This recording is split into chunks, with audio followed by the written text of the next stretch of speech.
అగస్త్య కథిత ఆరోగ్య వ్రతం. పిమ్మట కుంభసంభవుడు ఇట్లు పలికెను: మహారాజా, మిక్కిలి పుణ్యమైనది, పాపాలన్నింటినీ పటాపంచలు చేయనదగా ఆరోగ్య వ్రతం అని పేరు గల వ్రతం చెప్తాను.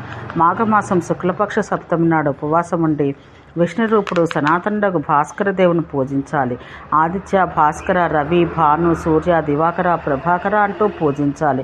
షష్ఠి నాడు ఆహారం తీసుకుని సప్తమి నాడు భానుని పూజించాలి. అష్టమి నాడు మరలా భోజనం చేయాలి.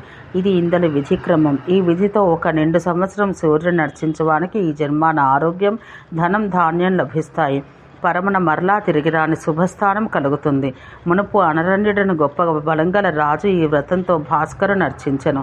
అతని ఎడ తుష్టుడై ఆ దేవుడు ఉత్తమముగా ఆరోగ్యం ప్రసాదించనని చెప్పగా, భద్రాశ్వ మహారాజు మునీంద్ర, ఈ వ్రతంతో ఆరోగ్యాన్ని పొందిన ఆ రోగం గల రాజు ఇవ్వడం సార్వభౌమునికి అంతటి రోగం ఎట్లు కలిగింది అని ప్రశ్నించగా, అగస్త్యుడు మరలా, అతడు మహాబలుడు, సార్వభౌముడు, గొప్ప కీర్తి, మంచి రూపం కలవాడు. ఒకనాడు ఆ రాజశ్రేష్ఠుడు దేవగణాలతో కూడింది దివ్యమగు మానస సరోవరమునకు వెళ్ళెను. అందు సరస్సునందు ఉన్న తెల్లని పెద్ద తామర పువ్వును చూసి సారథితో ఇట్లనెను: ఈ పద్మాన్ని తీసుకురా, దీన్ని తలపై దాల్చి అందరి ఎదుట ప్రశంసకు పాత్రుడనవుతాను కనుక ఆలసింపకు అని రాజు ఇట్ల పలకగా, సారథి ఆ కొలంలోకి ప్రవేశించి ఆ పద్మాన్ని కైకొన్న ప్రయత్నించెను.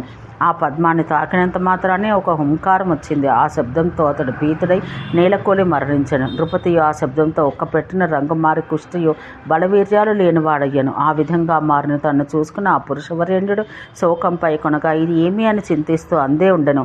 అట్లు చింతిస్తుండగా అతని కడకు మహాతపస్వి బ్రహ్మపుత్రుడు బుద్ధిశాలియగు వశిష్ఠుడు అరుదించి ఆ రాజుని ఇట్లు ప్రశ్నించెను: మహారాజా, నీ దేహమునకి ఈ శిక్ష ఏమి? ఇప్పుడు నీవు చేయవలసిందేమి నాకు చెప్పుము.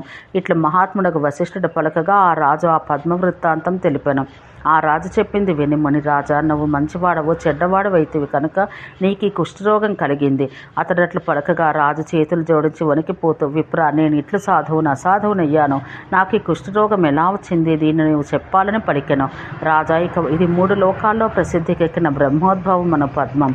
దీన్ని చూచినంతనే సర్వదేవతలు ఎందైనను 6 నెలలు మాత్రమే కానవత్తురు. దీన్ని చూచినంతనే జలమును ప్రవేశించు నరుడు పాపాలన్నీ పాడు చేసుకుని మోక్షం పొందును. బ్రహ్మం యొక్క మొదటి దశ మూర్తి నీటి యందు నెలకొని ఉన్నది. వాడిని చూసి జలమున మునిగినవాడు సంసారం నుండి ముక్తి పొందును. రాజా, దీన్ని చూసి దాన్ని గైకొంటకై జలమున మునిగి నీ సూతుడు సుగతికేగను. నీవు పాడుబుద్ధితో ఈ కుష్ఠరోగం పొందావు. నీవు దీన్ని చూసినందువల్ల నిన్ను నేను సాధువు అన్నాను. మోహం పొందుతావు కావున అసాధుడు అన్నాను. నేను బ్రహ్మపుత్రుని. నేను ప్రతిదినం వచ్చి ఈ పరమేశ్వరుని చూస్తాను. అట్లే నీవు చూచితివి. ఈ బంగారు పద్మాన్ని గాంచి దేవతలు బ్రహ్మ పద్మరూపాన మానస సరోవరమునకు హరి వచ్చి ఉన్నాడు. మేము మరలా తిరిగి వచ్చుతున్నది లేని ఈ పరబ్రహ్మాన్ని పొందదమని పలుకుదురు. రాజా, నీ కుష్ఠరోగానికి కారణం కూడా చెబుతాను వినుము. ఈ పద్మం గర్భాన స్వయంగా సూర్యదేవుడు నెలకొని ఉన్నాడు. అతడు నిజమునకు శాశ్వతుడకు పరమాత్మయే. అట్టి ఈ పద్మాన్ని గాంచి నీవు దీన్ని తలపై విభూషణంగా దాల్చి లోకమున వెలిగిపోయేదనని భావించావు. ఇట్లు వాగిన నీకు ఈ పాపం ఆ దేవుడు చూపెను. నీవిప్పుడు ఆ దేవునే ఆరాధించము అని ఇట్లు పలికి ఆ వశిష్ఠ మహర్షి అతనికి ఆరోగ్య వ్రతమును పేరు గల ఈ వ్రత విధానమును, సూర్య ఆరాధన పద్ధతిని వివరించెను. ఆ రాజును భక్తితో కూడిన వాడై ఆ వ్రతాన్ని కావించెను. పరమసిద్ధిని పొందెను. వెనువెంటనే రోగం లేనివాడయ్యను అని తెలిపెను.